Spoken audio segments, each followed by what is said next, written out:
Okay, here we go. Hey everyone, this is Marjorie Wildcraft, and I want to introduce you today to two wonderful, wonderful musicians, Scott and Leora from Winsome Kind. And I met them at Anarchapulco, which is another fantastic event if you can go to it. Like if you want to meet all the other crazies, uh, yeah. And and one of the reasons I've been so intrigued, first of all, the music is just lovely and it's very positive. And for those of you that have been following the whole P. Diddy, Jeffrey Epstein, whatever, you know that our entire music and our movies and everything has got an agenda to it and it's been messed up. And we're going to talk about that a lot. But it first came to my attention. My sister has some of those singing bowls, those wonderful singing bowls. And I come by to visit them from time to time. And I said, hey, Celine, can we do the singing bowls? And she said, yeah, she was really excited because they're real expensive. And her husband sees them all the time and goes, "Oh, you spend so much money, and we'll use them," like that. And so us using them is like, "Yeah, let's use them, right? So I don't have to deal with that noise." And she was going, "By the way, did you know that like middle C was changed, or it was middle A? I think I A, thought it was yeah. C. Yeah, middle A was changed from 440 to 432." And I'm like, "What? People changed music?" And Yeah, from yeah, so that's what we're going 432 to to talk about. 440. Yeah, yeah. Yeah. So, by the way, Winsome, I do want to get another Winsome Kind, and you guys have a YouTube channel, and you make beautiful music. And let's talk a little bit about the 440 and the 432. Yeah, it's a super interesting and a topic that we're really passionate about, especially over these last few years when we made more discoveries about how powerful our bodies really are and how powerful Earth's energy is, as you know, Hmm. from growing food and harnessing energy from the earth and the sun. Um, I first discovered the notion actually when I must have been a teenager still. I used to sing, I grew up singing. Hmm. And I used to sing classically. My dad's a choral and symphony conductor. And so he got me to come and sing the solos for a Bach, I think it was a Christmas cantata of some kind. And it's the Magnificat. I love it. It's beautiful. Um, and I was singing it and we were practicing and I was like, oh, why doesn't this feel right in my body? Like it's so hard for my voice. And he's like, well, we're actually going to be singing with the Baroque instruments and they're tuned a little differently. So why don't we try it in the original tuning? And as soon as we changed it, and then when I sang it with the symphony and they were using their original Baroque instruments, Hmm. my voice just, it was like, it was just so much easier all of a sudden.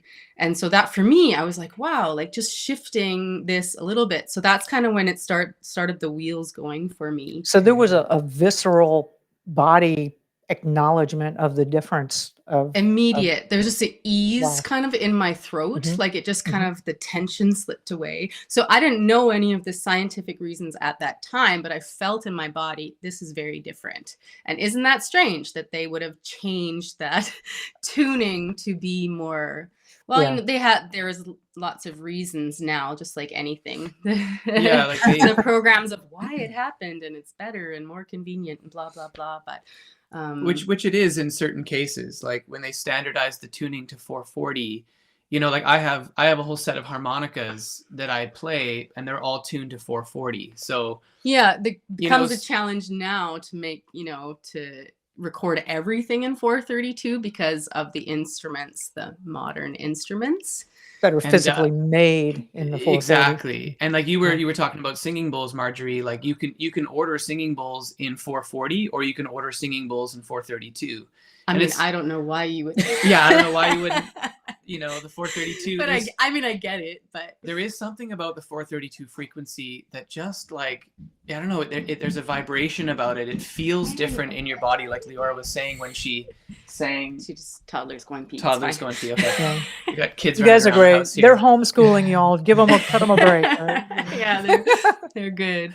But we always wanted to explore making music in 432, and so we were, we were traveling through Mexico at the time. We had a little studio with us, and Well, that's how it started because we have decided to pack up our whole life and our music studio into some suitcases in 2021 and take our kids on a grand adventure. And yeah, Oh actually yeah, bought Making Love these in a ones. Hurricane. That song That's is so wonderful. Yeah, that's yes, a that part. was inspired, That was as that you can journey. Yeah, imagine. yeah. So I actually bought these. They're a Jonathan Goldman pair, and one's 432 and one is 528. I don't know if you can hear it over the microphone, Yeah. but Mhm. I bought them at the time because I was thinking I couldn't think of anything else that would be great protection for us for traveling on the airplane. I was like, well, and as a combo, like incredible sort of manifestation energy. And I was using them really regularly right when our daughter came through into my womb. So that was pretty special. And then Aw. we thought, well, what can we just tune the guitar to this? Can we make some music? And that's where the Love in a Hurricane story. Do you Ye- want to tell that? yeah, sure. I mean, we had gone. So actually, it was 2022, and I had just performed at an Acapulco. I'd been invited to come, and because the privacy coin, the pirate chain. Mhm. I submitted a song for that, and I ended up winning. It And was a anyway, song contest. it's Aw. kind of a song contest, and I just tweeted at them like, "Hey, can we come down?" And so they, Jeff and Rafi Levere, all those guys were like, "Yeah, sure, come and play." And so that was how we ended up. This was a year before we went. Yeah, Yeah. well, this was actually 2 years before. It Right. was Oh my gosh, 2022. timelines. Where does time go? But anyway, but we were on this big road trip. We had driven down the coast from Puerto Vallarta through Acapulco, and we kept going all the way down to Oaxaca, and we ended up in this little tiny surf coastal town called Puerto Angel. And it was one of those, we'd been traveling for weeks, and we were just all tired and kind of. I was 5 months pregnant, and it was the Oof. hottest it had ever, it was sweltering. And so we So- were just going to make some music. Scott was like, I'm going to tune the guitars down to 432 and come and sing. Like, let's try this, and So it was I had- this new song that we were just finishing. This was Love in a Hurricane. So I originally, with the intent was just to try to record it and get a feel for it and see if we liked it. And then when I tuned it to 432 and I added that second guitar part, and then Leora came and sang, It felt really it magical. felt really magical. I was in such an intense space because I was hot and pregnant, and we'd been on this giant road trip, and stories we can't even go into right now. But I remember feeling into that guitar, and I remember just sort of feeling into that frequency really. And I actually almost don't remember getting through the whole song. It was just it sort of washed over me, and I sang, and then I went and passed out and said, okay, you do what you want with that. Wow.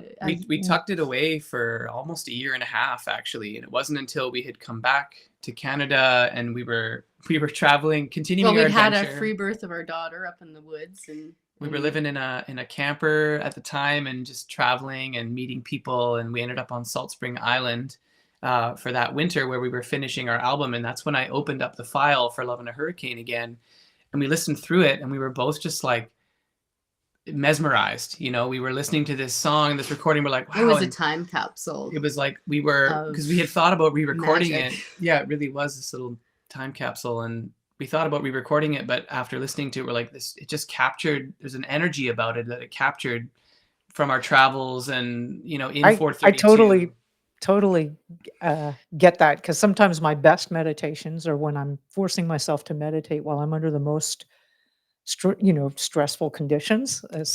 Yeah. A lot of times those environments. But I know some people will say, "Oh, sound, it doesn't mean anything," and whatever. And I'd like to bring in. So I love following Cliff High, and he's talking about the aliens, and he's saying, at any point in time, they could completely kill humanity very quickly, and it's all they would have to do is just change the Schumann resonance. And you guys probably know more about that, but it's approximately 7.3 hertz or something like that the whole Earth resonates with, and all of our mammalian brains on the planet all resonate with. And apparently, if it's not at that frequency, then we would all die pretty quickly. And he says, they have the technology to do that. They Hmm. don't want to do that because they're very aware of the law and the karmic consequences of doing something like that. But to me, it was like, oh my God, that's power, and frequency and vibration. I think we've been programmed a lot to think, oh, that, like commodities, right? This apple is the same as that apple, but this one was grown by somebody who loved it and was genuine, and this one was grown by commercial agriculture. They're not the same. They're not commodities. 100%, Yeah. 100%. Well, and even like we met Eileen McCusick at Music and Sky this past Yes. summer, Yeah. and well, and you can see, and she's not the only one who has this technology, but you can actually see a picture of A440 versus A432 under the microscope. It's this beautiful geometrical image that really evokes a lot of peace in me when I Mhm. look at It's it. very And then, coherent yeah, and very yeah. hard, And then 440 looks kind of like a chaotic mess. And it's interesting, like you might not even hear the difference. Like it's not a huge tuning. It's not like it's going from to like it's not like that. It's just like a Right. little tiny bit of a shift, but it's subtle. enough of a shift that when you see it on a microscopic level, you're like, whoa. Yeah, the study of cymotics, which is really coming forward in a big way, and healing through sound, which Eileen is definitely. Well, I should do an interview with her sometime. Mhm. Yeah. It's becoming more of a like, oh my God, how did this not ever be a part of our consciousness? But that brings another question. So how did we go from 432 to 440? I mean, what was it's not like all the musicians all of a sudden go, hey, let's change to a more discordant frequency. Yeah, I mean, I'm not entirely sure of that answer, and I'm not sure if that answer really exists unless we go deep into the like what kind of like during that time, that's around the same time as a lot of programming changed, a lot of history books changed, a lot of ideas of what our planet even looks like changed all around that same time. So um Yeah. it's So there was a it's big a lot movement. for me to sort of like wrap my head around. Yeah. I mean, A I think it's entirely possible that it was intentional, conscious, yeah. but I've watched some videos on YouTube about people comparing 432 to 440, playing the same piece of music in one Mhm. tuning versus the other, and how does it feel different? And yeah, like there is a very tiny difference in the tuning itself, but we were talking about this yesterday about like, I think there is something to be said, like you were talking about the apple that's grown, organically, or the apple that's grown commercially. It's like there's an intention that goes into it, right? So like while I do agree that 432 there is something more harmonic about it, playing in 440 I don't believe is necessarily inherently bad necessarily, especially when you're playing conscious, music, you're creating conscious music and the intention behind it is good. But yeah, it's sort of an interesting thing to try to, Yeah, and people often talk about how, oh, it's so great to listen to classical music. And I've been ruminating a lot about that. And I think part of it is because of the Baroque instruments. So they might be feeling the benefits of that in their body because of the Baroque tuning. But also, I was thinking about how we just don't listen to a lot of just purely instrumental music. And these days, words are spells, right? And so these Mhm. days, I think where our music stands out is that we're very, very conscientious about, even if we're talking about something difficult, to shine light on it with our words as well. And so like, words have spells as well. And Mhm. so much of that Yeah. pop music is just like barfing out all kinds of You know, horrible Yeah. I'm going things. back to all the music that I listened to, as a teenager or young adult or whatever. Fortunately for me, my mom insisted we only listen to classical music when I was a kid. Like that was the only thing we were allowed to listen to. And of course, trying to rebel against it. But I've gone back through some of those lyrics and I'm like, what the heck was I repeating over and over and over again? And Yeah. like, Yeah. even if you go back and actually read the lyrics of a lot of the pop songs, you're like, this is horrible, right? And it Yeah. definitely leads It's credence to that the whole music industry is actually ultimately controlled and by, quite frankly, satanic forces, which is what the whole P Diddy thing is exposing. Um, and there's a I've gone lot that, back. yeah. Go ahead. No, it's okay. Well, I've gone back to teaching. So I've discovered that in a new way because I have young students who love listening to, Taylor Swift is their favorite artist or such and such who I've never heard, but they have billions of Hmm. views on Hmm. YouTube. And I listen to it with them. And I sometimes I ask them, I'm like, does this make you feel good? Like, how do you feel when you listen to this? Like, I know that you're supposed to like it and there's something about it that's sort of like, gets into you and makes you have a feeling, but is this a feeling of actual, does it feel good in your body?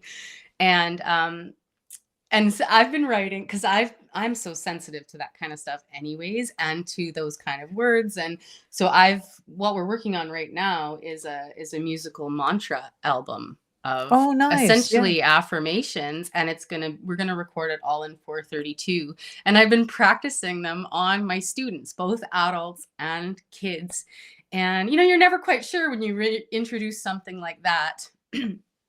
But especially when they've been listening to Taylor Swift. yeah, well, yeah, Yeah. exactly. You're like, You I know don't what? know. It may surprise you though. One time I was making a little garden for a little school, and the kids there, like other than my daughter and a few other her friends that went to the school, all the other kids, like their idea of the ultimate meal was one of those. It's not a happy, a Lunchable. Like they thought that was Oh the yeah, epitome of, yeah. and so Yeah. Not that in was our what we're. house. Yeah, not in our house either. My daughter would come in with all this organic, handmade, anyway, incredible stuff. But Yes. Oh my gosh. I thought, oh my God, I'm going to make this. We made a garden bed, one of the classic, 50 square foot things. And I'm planting cherry tomatoes because I know they'll like that. But then I'm planting the other stuff, like Yep. kale and broccoli and, well, sugar snap peas is Cucumbers. always going to Yeah. be a winner. Yeah. And so I'm Yeah. planting all that stuff. And I thought, this may be the dumbest thing I've ever done, No, they Um, love it. I bet and they they love it. do, Yeah. and so we'd get little cups of the ranch dressing and we put it in the fridge. This was a little small. I mean, it was only like 15 students, a little Mhm, tiny, mhm. like, Mhm. homeschooling type. Oh, Mhm. it was actually the Baptist church, right? Which is a little interesting because I'm not a Baptist, but it was an Yeah. option. Um, Mhm. and we told the kids, anytime you want on recess, you can grab one of those little cups of ranch dressing and then dip the kale in there or the Oh, broccoli or that's the so cool. chard. And then after a while, they didn't even need the ranch dressing. They'd go out and graze on They it just all the eat it. time, Oh, and that's they my kids loved in the it. summer. Well, it's They our just they just loved it, and I was like, "Wow, this is the best thing I've ever done." seriously. I mean, Yeah, we love growing a garden. It's yeah, and here in Saskatchewan, our growing season is short, yeah. but we had a full garden this summer. We grew potatoes and carrots and onions and tomatoes and cucumbers and Our you kids you always had know something in their hand. and And then it's our apple tree was like so happy. And oh, we had so many Mhm. apples this year. But but it's the best when the kids can walk out to your it is. garden and pick it right off the tree or pull it right out of the ground. It's like, and you planted that seed. Like there's nothing better. I do want to go back quickly just to the lessons because so I tried them on them now for almost a year, Uh-huh. and it's gotten to a point now where they actually Yeah. request it. So Oh, they yeah. request that we do the affirmations. It's their favorite part.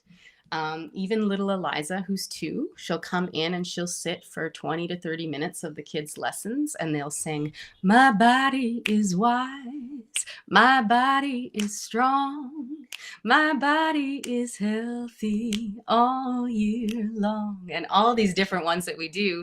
And there's this one where it's about receiving the blessings around you, and they all just choose to, after their big school day, sit on the floor in their yoga poses and just their mudras, and some of them, like, I've seen tears coming out of these little ones, or they go Aw. off and they envision themselves in their favorite place, and it's absolutely so beautiful that just choosing to say, let's try singing "I Receive the Blessings Around Me" for 4 minutes straight, Oh, and what I comes want that out. album. I want that album. I mean, I'm We're working singing on your it. songs, the other one, and Frequency. Oh my God, that's one of my Mm. favorites. And Mhm. yeah, Mm. because the message. this is a great thing that we can actually choose what we program ourselves with, right? Well, and that's it, right? It's That's just it. there's so much Yeah. deprogramming to do, but how about just the actual, what do we actually want ourselves to be Mhm. vibrating with, you know? Mhm. Certainly putting them into a better sound frequency doesn't hurt, just as putting our bare feet on the earth is such good medicine. I think those words coming into us, and then using your own voice too, right? Like Mhm. resonating those words with our own throat. So That's wonderful. Yeah, I do a little sequence on my Substack channel that good health is free. And yeah. there's a whole, just like you've just hit a bunch of them, barefoot, that's free. That doesn't cost you, you Yeah. know, think positive thoughts. It's all free. Putting some So seeds in the ground that you collected from last year, that's free. that's free. Yeah. Yeah. Wild crafting. Yeah. Helping somebody, Mhm. it's all free. Well, anyway, where can people get your music, and how does that work? I know you guys gifted me with a CD, and now I'm always on YouTube listening to your stuff. So we'd love to Yeah. support you financially. YouTube is a great place to find us. We have so many videos that we've made, especially over the last few years with the adventures with our kids. We're on Spotify. We're on all the places. You can find us. We're there. Okay. We're on all the social media places. But certainly, if you want to buy our music, Bandcamp is probably the best way. Or Yeah, I mean it's up on iTunes. You can get it through all the usual channels. Yeah. Mhm. Okay, so they would look for Winsome Kind, Scott and Leora, and Yeah. yeah. And is the Mantra album out yet, or is that coming soon? Or It's literally in the works. We actually Okay. figured out yesterday how to tune our electric piano to 432 as well. So I'm really stoked about that, because Yeah. I've been playing them on the piano, and now I'm translating them to Scott on the guitar. And yeah, that's what we decided to stay home for this cold winter to make ourselves have a little cocoon of Creativity. recording magic. Yeah, exactly. So we're working on it yeah. as we speak. Yeah. Okay, awesome. And so for Yeah. everybody's information, this is January 2025. So if you're hitting this a little bit later, it's probably available. Yeah, exactly. Not too long on the timeline before it'll be ready. Yeah. Mhm. Yeah. Well, thank you both so much. And I've really appreciated your music. And as I said, I love music and I love singing, and I want to have it around. But I'm becoming way more conscious of the things that I read, or the movies that I watch, or the Mhm. music that I listen to. And I'm wanting to be very intentional about being more uplifting and positive. Is really, there's just so much. It's just unbelievable how detrimental some of this stuff is out there. So I really appreciate y'all being a source for, um, really positive and proactive vibes. So appreciate Thank it. you. That means a lot. And Yeah. I feel the same way. I've basically stopped watching TV altogether. Yeah. Right? Yeah. Mhm. Yeah. Well, I'm so glad our paths crossed, Marjorie, at an Acapulco this last year, and Yeah. just appreciate you having us on and chatting about this. And we'll definitely let you know when the Mantra album is finished. For sure. I'll make an announcement on the channel and let folks know. Awesome. So, yeah, Bless your awesome. heart. Wonderful. Well, thank you so much. I'm going to stop the video, and thank you so Cheers. much for coming on.